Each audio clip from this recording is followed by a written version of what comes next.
দেখুন আগের দিনকে মা মিছরি দিয়ে যে ইয়েটা বানিয়েছিল সেটা এখন কমপ্লিট।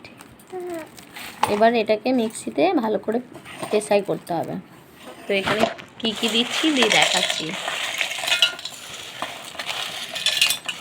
এই দেখুন এবার টক চিনিটা দিয়ে দেওয়া হবে।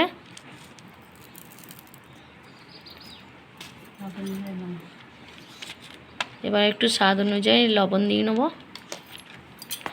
এবার এটা মিক্সিতে পেশাই করে দেখাচ্ছি কেমন হয়েছে।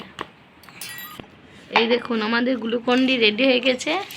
এবার আমরা খেয়ে দেখাচ্ছি। প্রথমে জলে গুলে তখন আপনাদেরকে খেয়ে দেখাচ্ছি।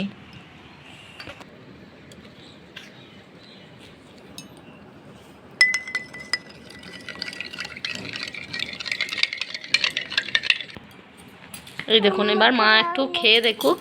প্রথমে মা খেয়ে দেখ।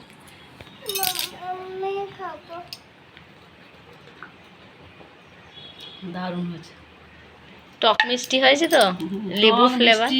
তুমি একটু খাও, কেমন হয়েছে খেয়ে নাও। টাটা। দাও তো মাকে দিয়ে